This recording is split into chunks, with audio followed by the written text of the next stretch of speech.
수업이 끝나자 아이들이 썰물처럼 빠져나갔다. 교실에는 빅터만이 쭈뼛쭈뼛 서서 레이첼 선생님의 눈치를 봤다. 빅터야, 할 말이 있니? 이것 한번 봐주실래요? 빅터는 부들부들 떨리는 손으로 노트를 내밀었다. 지난 수업에 선생님께서 말씀하신 에디슨 이야기를 듣고 저도 발명품을 만들고 싶어서. 노트에는 리모컨 그림과 간단한 설명이 삐뚤삐뚤한 글씨로 써 있었다.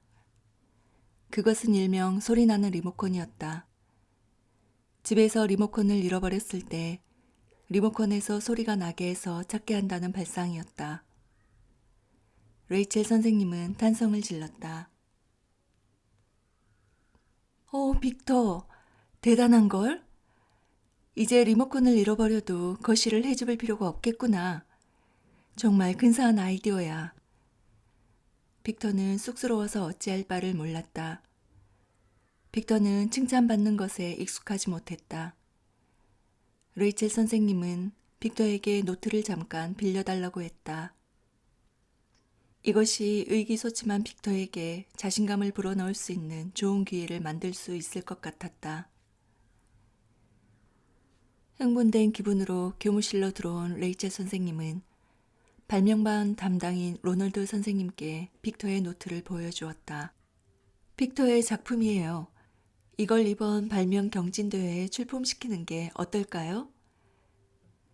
내키지 않은 표정으로 노트를 내려본 로널드 선생님은 빅터라는 이름을 듣자 혀를 차며 노트를 덮었다. 그냥 멍청이인 줄 알았는데 이제 보니 아주 몹쓸 녀석이군요. 무슨 말씀이시죠? 소리나는 리모컨은 작년 전국 학생 발명대회에서 대상을 탄 작품입니다. 발명에 조금이라도 관심을 가진 사람이라면 다 알고 있는 사실이죠. 이 녀석은 교사의 관심을 받으려고 일부러 베낀 게 분명해요. 누가 바보 아니랄까봐 가장 유명한 발명품을 베꼈군요. 레이첼 선생님은 빅터의 선량한 눈빛을 떠올렸다. 성적은 부진했지만 거짓말을 할 아이는 아니었다. 빅터가 정말 모를 수도 있잖아요. 그 녀석의 머리로는 그런 뛰어난 아이디어를 생각해낼 수 없습니다. 어떻게 단정할 수 있죠? 한 인간의 가능성이 어디까지인지 실행해 보이기까지는 아무도 모른다고요. 로널드 선생님은 그런 답변이 오리라 예상한 듯 일말의 동요도 없이 학적부를 꺼내어 보여주었다. 빅터의 학적부를 확인한 레이첼 선생님은 믿을 수 없다는 표정을 지었다. 봤습니까? 빅터는 IQ가 73이라고요. 그러니까 한마디로 전능하죠. 학교만큼 소문이 빠르게 도는 곳도 없었다. 며칠 후 빅터의 사물함에는 빨간 글씨로 IQ 73이라는 글자가 보기 흉하게 그려졌다. 빅터의 등에는 늘 바보, 전능하라고 쓰인 종이가 붙어 다녔다. 아이들은 빅터를 바보 빅터라 불렀다. IQ가 알려진 후 빅터는 노골적으로 괴롭힘을 당했다. 보다 못한 레이첼 선생님이 빅터를 불러 상담을 했지만 손을 쓰기엔 너무 늦은 상태였다. 빅터야, 요즘 많이 힘들지? 괜찮아요. 학교를 그만두기로 했거든요. 뭐라고? 로널드 선생님이 아버지께 전화를 제가 바보라서 특수학교에 보내야 한다고. 넌 바보가 아니야.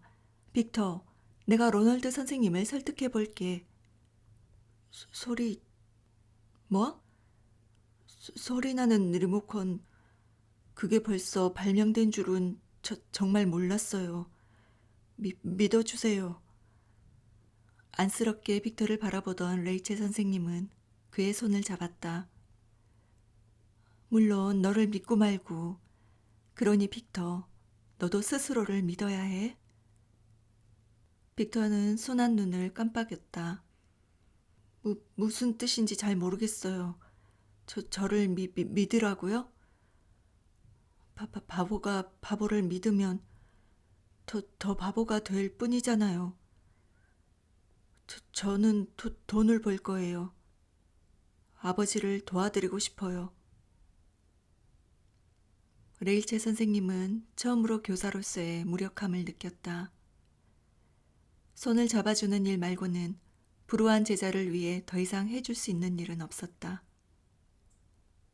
15살 소년이 감당하기에 메릴릴 학교는 너무나 가혹한 것이라는 것을 그녀도 알고 있었다. 일주일이 지났다. 본관 앞에는 빅터 아버지가 몰고 온 고물 트럭이 털털거리며 서 있었다.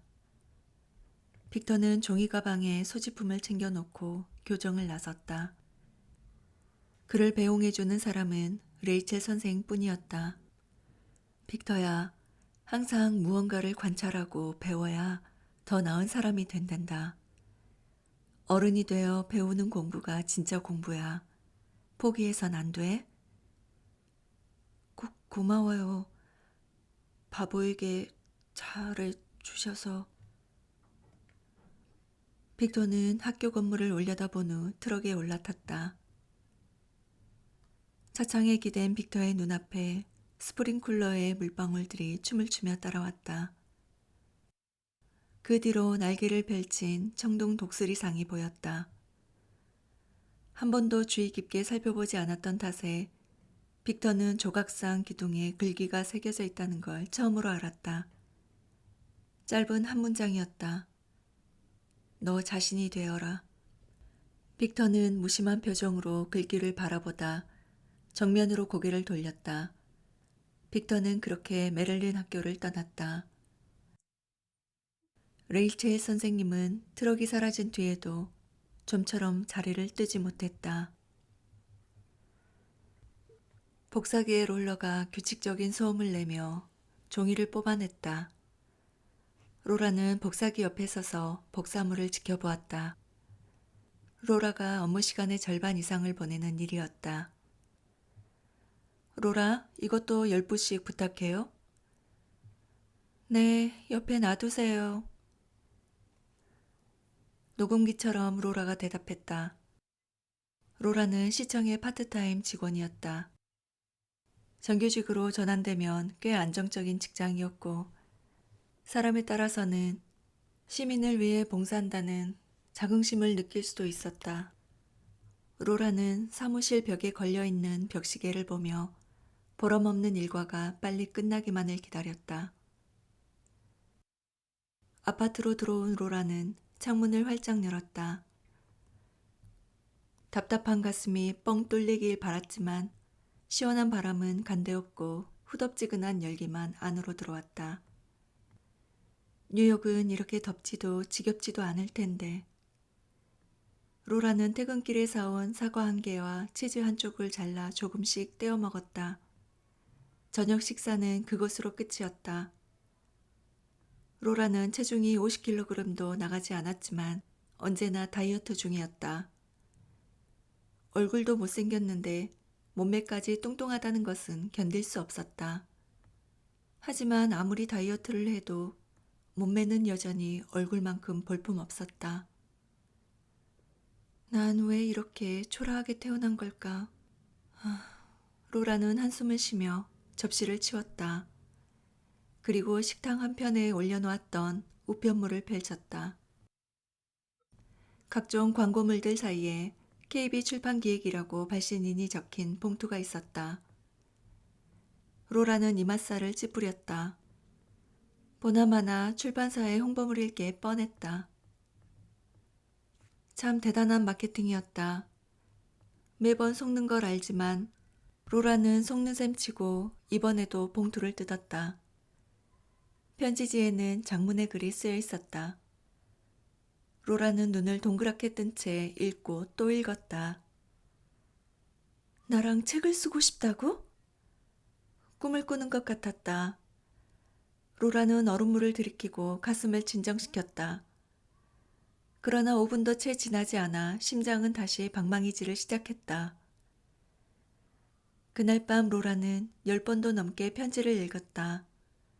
도무지 잠이 오지 않았다. 레이첼 선생님? 로라 덩컨? 10년 만의 재회였다. 시내의 레스토랑에서 알비 출판기획의 대표와 미팅을 갖기로 한 로라는 예약석에 앉아있던 레이첼 선생님을 보자마자 입을 다물지 못했다. 물론 놀란 쪽은 로라만이 아니었다. 세상에, 혹시나 했는데 바로 너였다니. 반갑게 마주 앉은 두 사람은 서로의 근황을 물었다.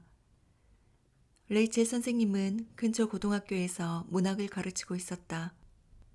그녀는 평소 교사 생활을 하며 깨달은 교훈들을 책으로 엮고 싶어 했다. 그래서 얼마 전 출판법인을 등록하고 본격적으로 공동 작업을 할 작가를 물색하는 중이었다. 원래는 혼자 집필할 계획이었어. 그런데 글을 가르치는 것과 직접 쓰는 건 다르더구나. 그래서 글솜씨가 뛰어난 공동 저자를 찾다가 동인지에서 네 글을 봤지. 요즘엔 어떤 글을 쓰고 있니? 사실은 그게 처음이자 마지막 작품이었어요. 아니, 왜? 로라는 작가 양성 프로그램에서 강사에게 혹평을 받은 이야기를 꺼냈다. 그때 강사가 3권의 책을 낸 소설가였는데 제 글을 보더니 사춘기 소녀의 일기장 같다고 하더군요. 그 뒤로는 제 글이 형편없어 보이고 왠지 자신도 없어져서 이야기를 듣던 레이첼 선생님은 검지를 흔들었다. 월트 디즈니가 네 나이 정도 되었을 때야. 그는 만화를 그려서 잡지사에 투고했다가 보기 좋게 퇴짜를 맞았어. 이유가 뭔지 아니? 로라는 고개를 갸웃거렸다. 재미가 없어서였대. 말도 안 돼요. 디즈니가 재미없으면 도대체 어떤 만화가 재밌다는 거죠? 그러게 말이야. 그런데 디즈니를 못 알아본 것은 만화 잡지사만이 아니었어. 그 일로 낙심한 디즈니는 어렵사리 광고 대행사에 취직을 했단다. 디즈니는 거기에서 누구보다 열심히 그림을 그렸지. 하지만 결국 한 달도 채우지 못하고 쫓겨나 버렸어. 또 재미가 없다고 했나요?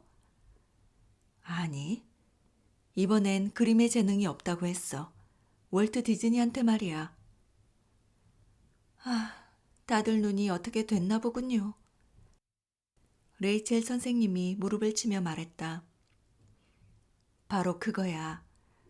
아마 너를 비판한 소설가도 눈이 어떻게 됐을 거야. 그렇게 생각하고 방해자의 목소리는 잊어버려. 나는 공동저자를 찾기 위해 아마추어 작가들의 수많은 글들을 봤단다. 그 중에 네 글이 가장 돋보였다는 거 아니? 내용도 참신하고 문체도 독특했지. 로라, 너는 재능이 있어. 로라는 가슴이 벅차올랐다. 설령 거짓말일지언정 누군가 너는 재능이 있어. 너는 훌륭한 작가가 될 거야 라고 말해주길 얼마나 기다렸던가. 지금껏 로라 주변에는 그 쉬운 말을 해준 사람이 아무도 없었다. 로라는 헛기침을 하며 눈물을 내서 감췄다. 어떤 내용의 책을 준비하고 계신가요? 에머슨이 말한 제1법칙. 그게 뭔가요? 자기 믿음. 로라는 어렴풋이 오래전 교실에서 레일체 선생이 실행했던 실험이 기억났다. 당시에도 레일체 선생님은 자기 믿음이 성공의 열쇠라고 말했다. 좀 더 자세하게 설명해 주시겠어요? 그래. 잠시만요. 로라는 오랫동안 펼치지 않았던 작가 노트를 꺼냈다.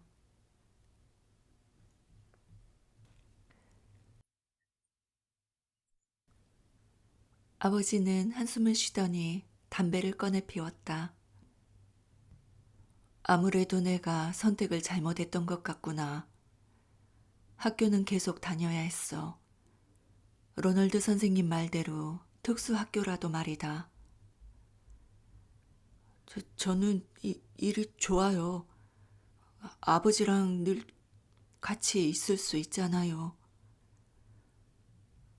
아버지의 시커멓게 구멍 뚫린 이새로 담배 연기가 새어나왔다. 너도 이제 23살이다. 가장 좋을 나이지. 이렇게 허드렛 일만 할 때가 아닌데. 여기도 재밌어요. 아저씨들하고 얘기도 하고 세상 일도 배우고요. 빅터야, 난 무식해서 정확히 뭐라 말해야 할지는 모르겠다만 그래. 여기 자동차가 보이지? 자동차를 구경만 하는 것과 직접 타보는 것은 분명 다르단다. 수만 번 구경을 했어도 단 한 번 타보는 것과 비교할 수가 없지. 직접 운전하는 것과는 더 비교할 수도 없고.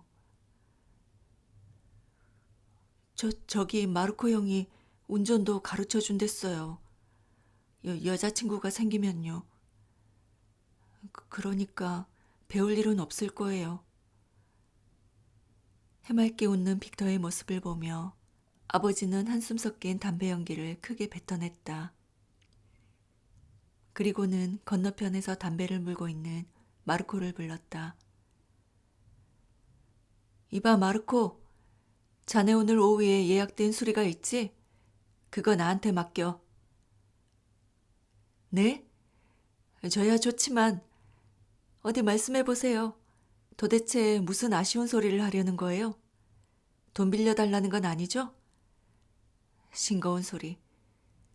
자네 지금 당장 빅터에게 운전을 가르쳐 주게. 아, 물론이죠. 빅터, 가자. 어, 지금요?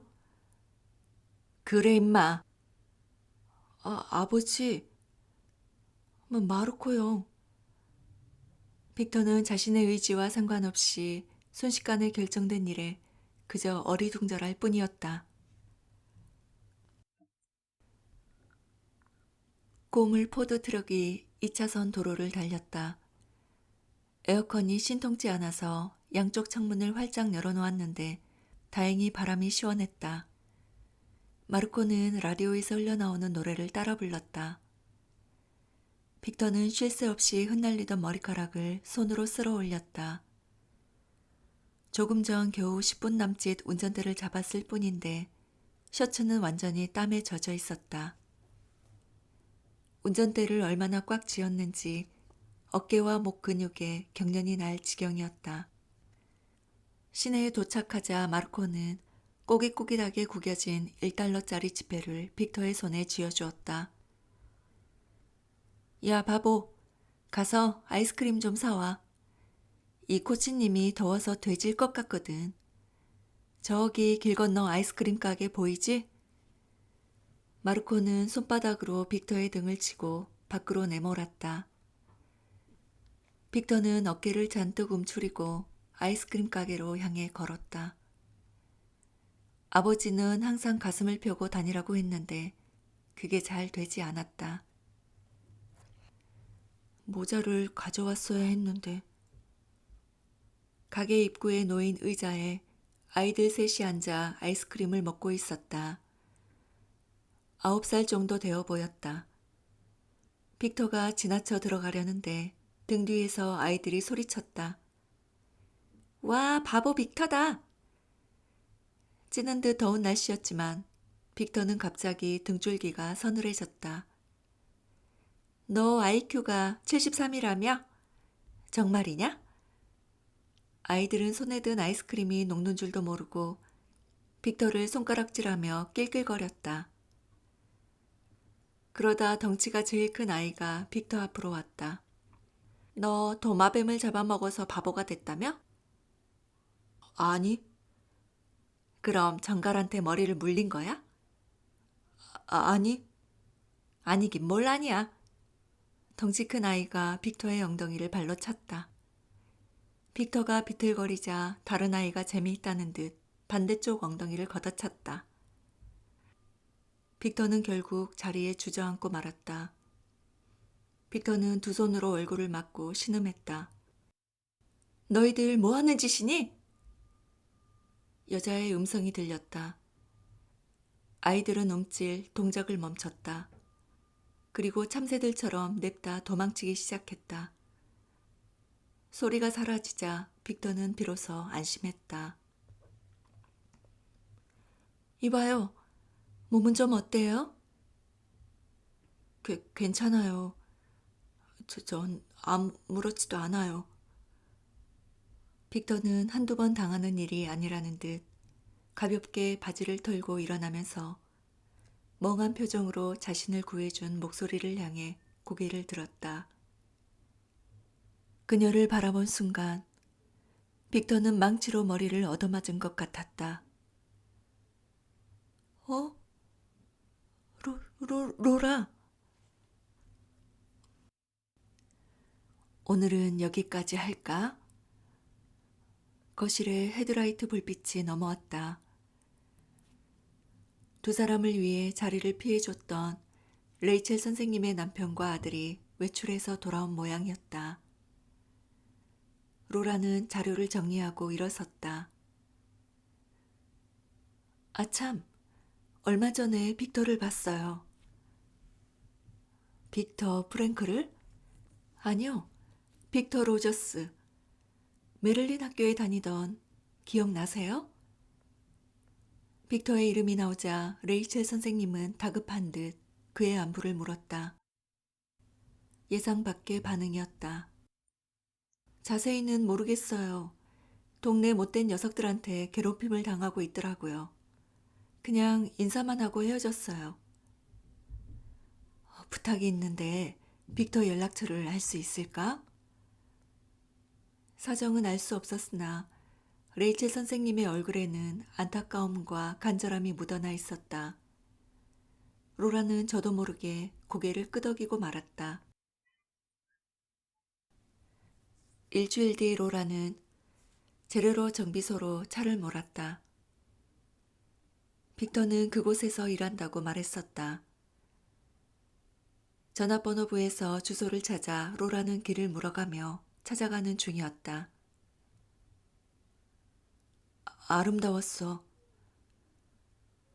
로라는 10년 전 그날 밤의 목소리를 지금도 생생하게 기억하고 있다. 10년 전 어느 밤 빅터가 자신에게 했던 말은 어떤 문구보다 더 강하게 남아있다. 간혹 스스로 한심하다고 느껴지는 순간 그 말은 기억의 저편에서 불쑥 튀어올라 마법처럼 위로가 되곤 했다. 왜 그런 말을 했을까? 내 못생긴 얼굴을 비아냥거릴 만큼 나쁜 애는 아닌데.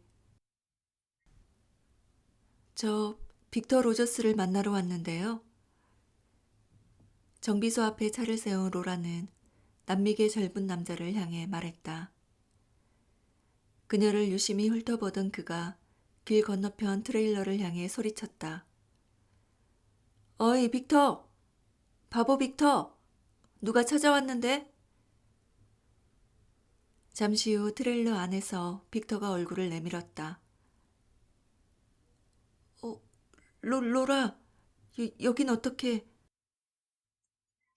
빅터는 잠시 당황해 어쩔 줄 모르다 트레일러 앞에 놓인 벤치에 로라를 안내했다.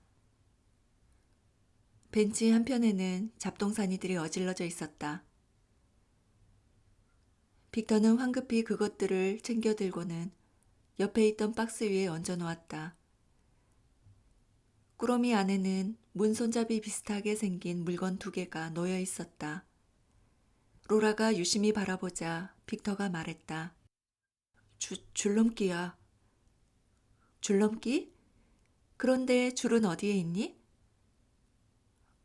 이건 줄이 없는 줄넘기야.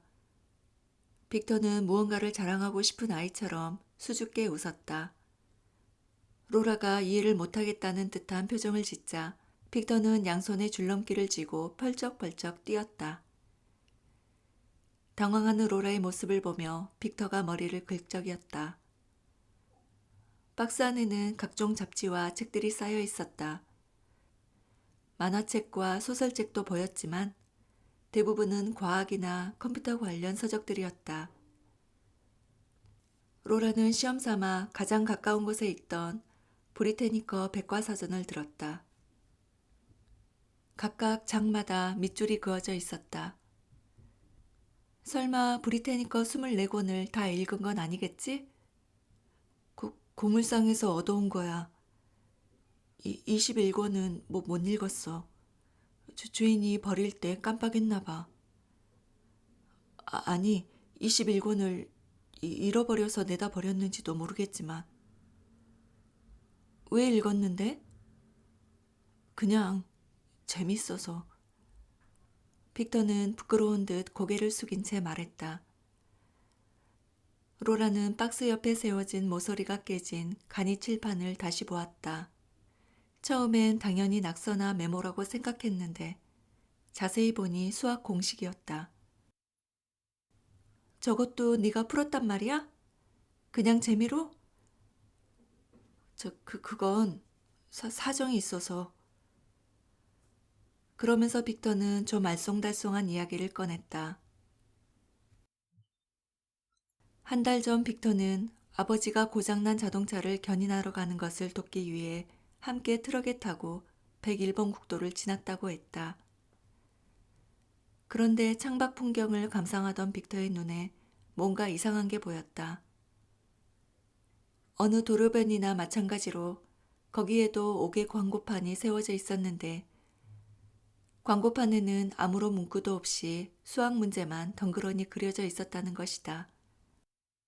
호기심이 발동한 빅터는 광고판에 문제를 수첩에 적었고 집으로 돌아와 그 문제와 씨름했다. 사실 문제는 어렵지 않았어. 자연, 로그의 및 이해값을 알면 되니까. 그런데 막상 문제를 풀고 나니까 진짜 의문점이 떠올랐어. 어째서 수학 문제가 광고판에 적혀 있었을까? 도대체 왜? 누가 그런 광고판을 만들었을까? 온종일 그 생각만 했지만 내 머리로는 수수께끼를 풀 수가 없었어. 로라, 넌 이유를 아니? 너는 대학을 나왔잖아. 빅터는 구원의 여신을 대하듯 로라를 쳐다봤다. 글쎄, 컴퓨터에 물어봐야 하지 않을까? 요즘은 인터넷이라는 것도 있잖아. 로라는 스스로 생각하기에도 미안할 정도로 성의 없는 대답을 내놨다. 하지만 빅터에게는 그것이 굉장한 발견이었나 보다. 그래, 인터넷.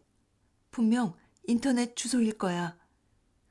빅터는 칠판으로 달려가 손으로 정답을 가리켰다. 이 숫자를 치면 비밀스런 사이트로 이어지게 될 거야. 스파이들이 지령을 주고받는 사이트.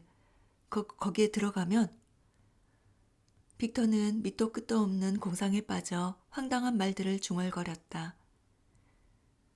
아무래도 이대로 놔뒀다가는 이야기가 4차원으로 뻗어갈 태세였다. 로라가 화제를 돌렸다. 혹시 레이첼 선생님을 기억하니? 선생님의 이름이 나오자 빅터는 탄성을 질렀다. 물론이야. 날 칭찬해주신 유일한 선생님인걸? 레이첼 선생님이 만나보고 싶어 한다는 말을 로라가 전하자 빅터는 또 한 번 탄성을 질렀다. 선생님의 관심에 감동을 받은 것 같았다. 얼굴을 보니 당장이라도 찾아갈 기세였다. 하지만 왜인지 금세 풀이 죽고 말았다. 아마 자신의 처지를 부끄럽게 여기는 것 같았다. 이건 선생님 전화번호야. 만날 생각이 있으면 연락드려. 선생님의 말을 전했으니 이만 난 가볼게. 벌써? 빅터는 헤어짐을 못내 아쉬워했다. 로라는 빅터의 터전이 흥미롭기는 했지만 낯선 곳에서 오래 머물고 싶지는 않았다. 빅터는 차가 주차된 곳까지 로라를 배웅했다. 로라, 부탁이 있는데 우리 집에는 그 컴퓨터가 없어서. 그래, 알았어. 네가 말한 숫자를 주소창에 넣어볼게. 또 만날 수 있을까? 로라가 차문을 열자 빅터가 물었다. 로라는 대답 대신 작은 웃음을 지으며 불편한 상황을 넘겼다.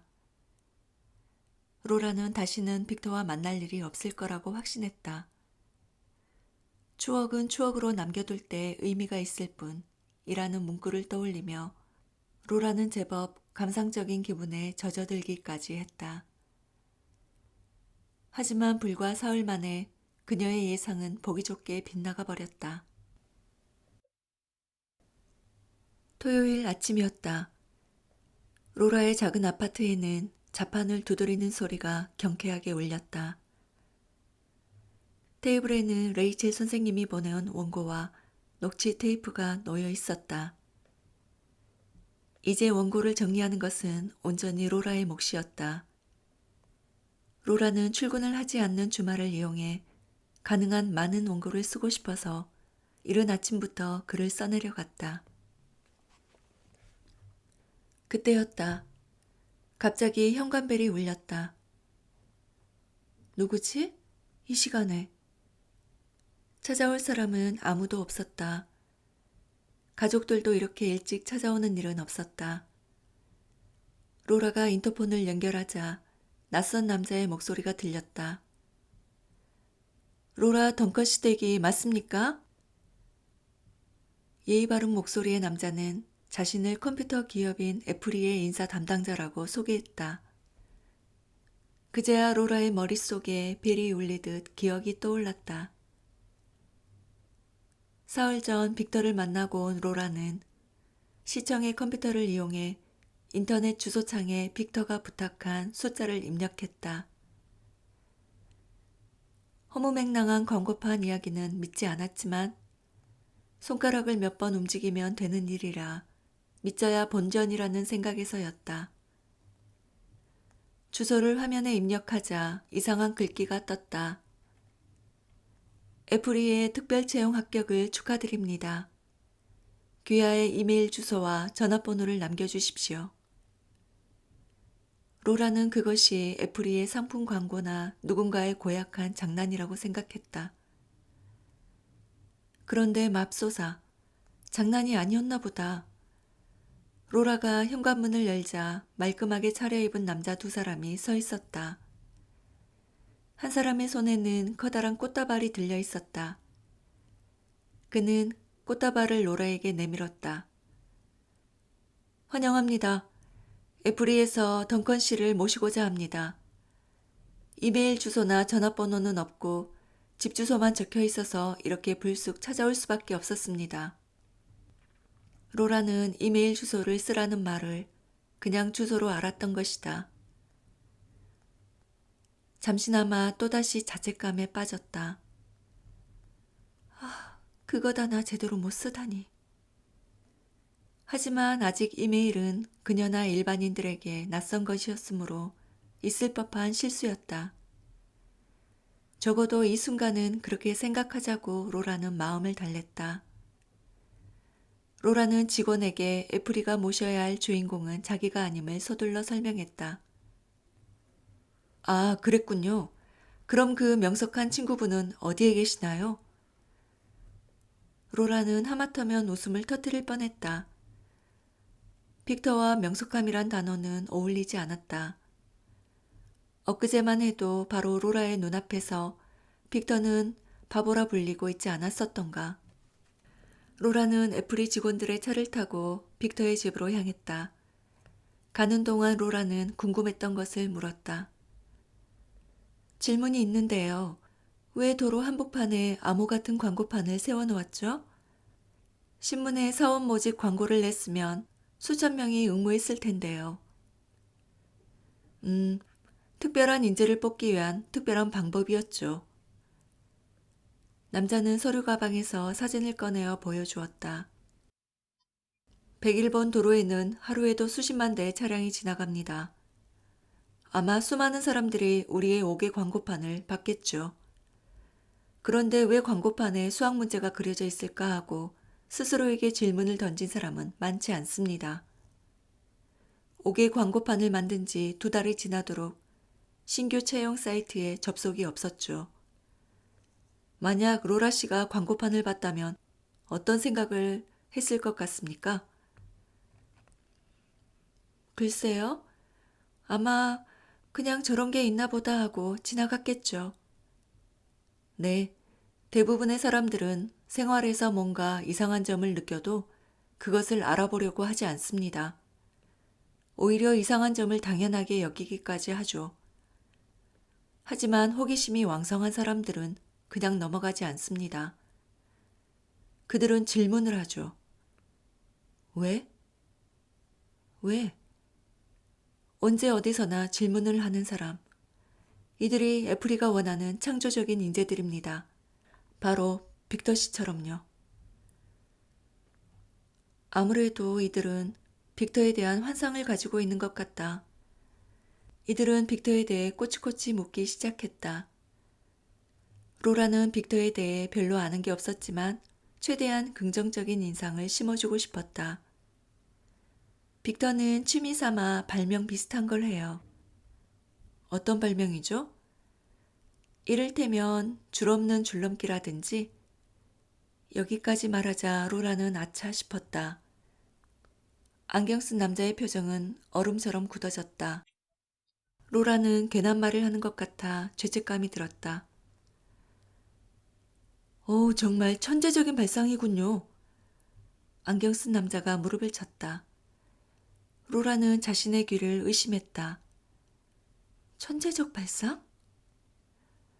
평범한 사람들이 무언가를 만들 때는 대부분 기존의 것에서 디자인을 살짝 고치거나 몇 가지 기능을 추가하죠. 이른바 지루한 덧칠 작업이랄까? 그에 반해 천재들은 사물의 결정적인 요소를 바꿉니다. 새로운 물건이 아니라 새로운 가치를 만들죠. 세상에, 줄넘기에서 줄을 없앨 생각을 하다니 정말 친구분을 빨리 만나보고 싶네요. 그는 진흙 속에서 진주를 캐는 것처럼 흥분했다. 로라는 가치관에 혼란을 겪었다. 이쪽 세계에서는 바보로 통하는 빅터가 저쪽 세계에서는 명석하고 창조적이고 게다가 천재적인 인물로 비치고 있었다. 로라로서는 도무지 어느 쪽이 진실인지 구분해낼 도리가 없었다. 애플이 직원들과 로라를 태운 고급 승용차가 재래소 정비소 건너편의 트레일러 앞에 섰다. 트레일러 앞 벤치에 앉아 뭔가 열심히 만들고 있던 빅터는 차에서 내려 달려오는 로라를 보고 벌떡 일어섰다. 로라는 아까 자신이 잘못 받았던 꽃다발을 빅터에게 건네며 말했다. 빅터, 광고판에 정말 비밀이 숨어 있었어.